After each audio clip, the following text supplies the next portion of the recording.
All right, a quick rubber stamp show and tell flip through of the Stampers Sampler, February, March 1999. That's going back quite some time.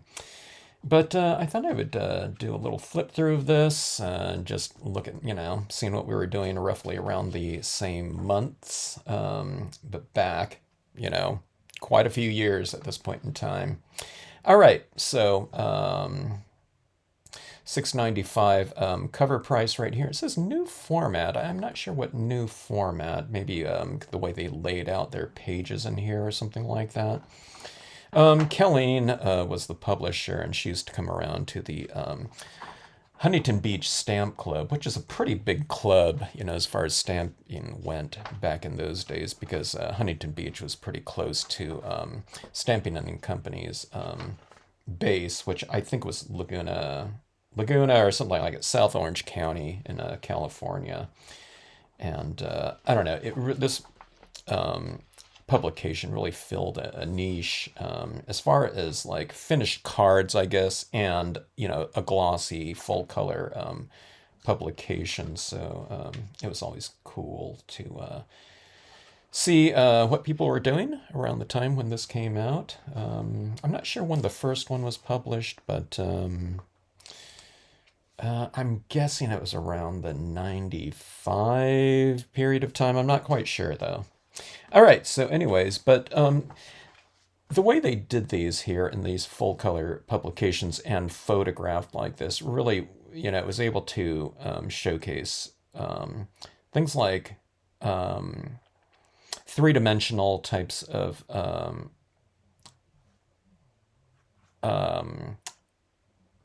projects. I can't think of the word here. So you can see these projects right here are three-dimensional. I don't know if there's like folding types of cards, and here's a trifold like that. So something like this, what I'm getting at was it was easier to see than like a scanned style of image that was often featured in other magazines. Okay, and just I don't know, just this type of printing here. So let's just do a quick, flip through here. I'm not sure what they meant by the new format here. It's maybe she mentions it in the editor's notes or something like that. But I think maybe it's this. Maybe it's showing the uh, the credits here, the stampers, and kind of the arrangement on the same page. I think it used to be like this, and then on the back of it, it might have shown, the positions of those pieces. I can't remember. But this is pretty cool right here. It's a black and white page, and it's by a lot of different, or all different stampers here. Yeah, this must be the new format here, where it goes into things like this. Looks like this one is just all about coffee here. And I always like their arrangements. I remember Colleen, again, the publisher, she was talking about this photographer that she used. And I'm guessing she probably used, I don't know, the same photographer, but they really did some nice arrangements back here, unless Colleen was the one that was doing it. I don't know, they got kind of cooking with, churning out different publications like Somerset Studio. I'm not sure if these were the only two at that point in time for Stampington, but then I don't know. Later on, it seemed like there was, I don't know. It seemed like there was a dozen types of titles that they were coming out with at the time. But yeah, always just beautiful arrangements of the pieces right here in these photos here. So professional photographer, doing all that type of thing, and they really knew what they were doing here. But yeah, it really was a really fantastic type of publication for the industry. They didn't go into other publications fill the niche of things like techniques and things like this, but this one was all about the finished card here. Things like oh, what were some of those other magazines that came out that were all about techniques still at this point in time? The internet was out there, and I'm not sure if like blogs were around at that point in time, like the late 90s, or online, like galleries. Uh, I'm not sure if those ones were out there and available for people to post their own pieces. So, I mean, it was really big to get your piece published, and I mean, it still is, in a printed publication. But I mean, all these pages right here, it really opened up the possibilities for exposure, for all of these rubber stamp artists out there. Besides, I don't know, maybe like Rubber Stamp Madness and a couple other publications at this time. But I don't know, it's just really fun to see. And again, in all these beautiful colored photographs like this. I would imagine most people, I don't know, most stampers. I mean, everyone had a subscription to Rubber Stamp Madness, but I think at this point in time, they were probably getting a pretty good amount of subscribers to this magazine as well. And see, I don't know. As far as I can tell, there's no ads at this point in time. I think there was ads later on when this magazine got thicker, but I'm not sure. Okay, this one looks like it's all anticipations here on this page. So I don't know if that was a just a feature for the magazine or something like that, or if this was like a paid type of entry. I'm not quite sure. Okay, now this is mostly animals right here. I just did a quick, thumb through of this before I did this video right here, but mostly animals. I mean, they had a lot of like real cute styles of animals and things like that. But one of the things, they don't have like one of their stamps on here, but that was one of the most beautifully made rubber stamps at the time. Okay, so you got PSX right up there at the top. But I think mostly animals had a 1 inch mount. So I've always used 3/4 inch mounts like this, okay? But mostly animals, they had a lot of really big stamps. And they were like 1 inch. And I think they might have been a double mylar wrap. So they had, and I think they were color too. So they put one label down, and I think there was another label that went over the top of that one and sealed it down. And it wasn't a whatever, a symmetrical style of like hourglass mount. It was different. It was like flat on the bottom, and they were big, big mounts, and really beautiful. But mostly animals. I think there was a feature on them at one point in time, and I think the artist and proprietor for the company, I think they were mostly doing or doing things for the dental industry. So probably doing things like stationery, appointment cards, things like that. And they got into rubber stamping, and I don't know when they disappeared at some point in time. If anyone knows anything about mostly animals, maybe write it down in the comments section. But I was surprised when I don't know, they just kind of disappeared. I didn't know anything about them. And they might have been at a few conventions kind of early on, but I didn't see them at conventions later on after some point in time. And it's probably because they were doing a lot of wholesale. So they were probably just up to their, eyeballs in wholesale sales. I don't know. But they were just gone at some point in time. So if anyone knows anything about them, yeah, let us know. But anyways, yeah, looks like this is just a full spread on their baskets, I guess. A lot of it is by the same stamper. Here are a couple different stampers, it looks like, doing it for them. And it doesn't say. One of these people might be, the owner. I'm not quite sure. But I take it that owner was the one that was doing all of the illustrations, because I can tell, when someone really knows how to stipple, probably has some um, background in, like an art major in college or something like that. Okay, so let's see. Let's go on here. It looks like this theme right here was, I don't know if it was about red. I think it's just about red. Okay, so there was a red theme. Or I don't know if they put out a call for like red themes or something like that, but it might just be that they've received a lot of submissions over time.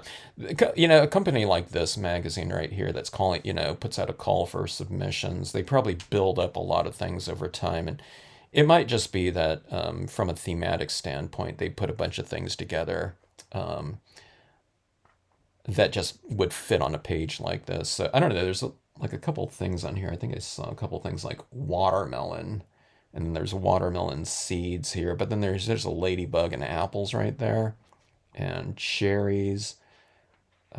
This is just a wreath, as far as I can see here. What is that? 7 angel wreath.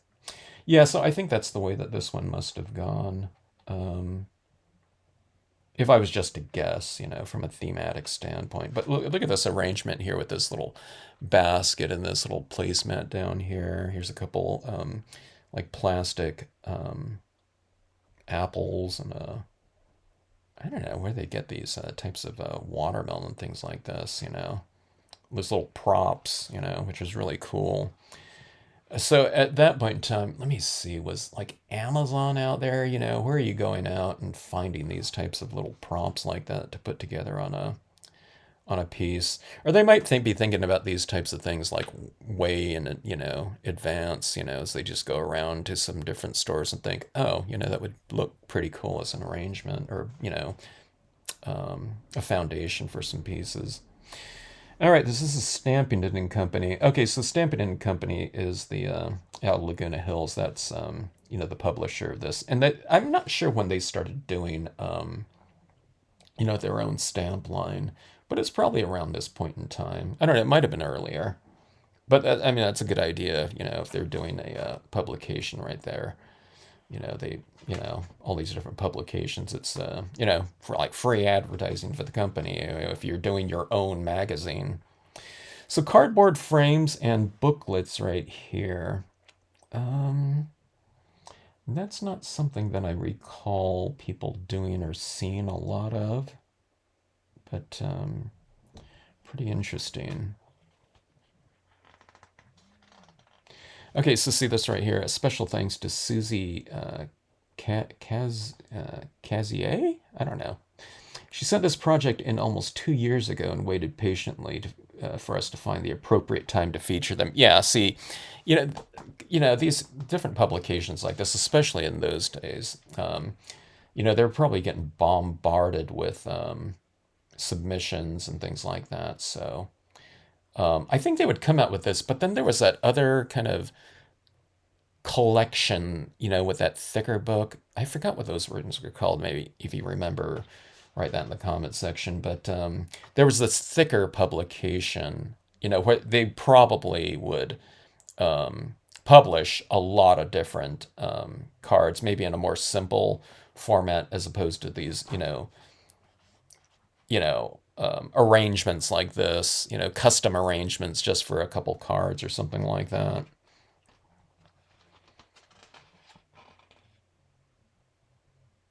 I'm not sure what this one is. Okay, so this one is bunnies right here. And okay, this one's a wedding ensemble right here, featuring these cards. So something like this, this wedding ensemble like this, um, as opposed to like this, just these cards like this. This is the type of thing that I kind of associate with Somerset Studio, that magazine a little bit more. So I'm not quite sure if they were producing that magazine at this point in time or yet. Um, but yeah, just, they were probably just getting so many different things and just, an endless, amount of different content, for possible production. It's no wonder that they had so many different titles at one point in time. Things like just like people's studios and things like that. Or I think there was one like women creating or something. I don't know. I forgot some of those different publications. But when you'd go into Borders or Barnes and Noble at some point in time. There were just so many different titles. I think some of them were just one-off pieces. I wasn't quite sure when I looked at some of those titles. It was like, oh, there's another Stampington. Um, so I wasn't quite sure if they were all kind of, whatever, bi-monthly or something like that. More Easter types of things right here. You can see a lot of the different types of materials people were using at that point in time. I mean, a lot of it, people are still doing, but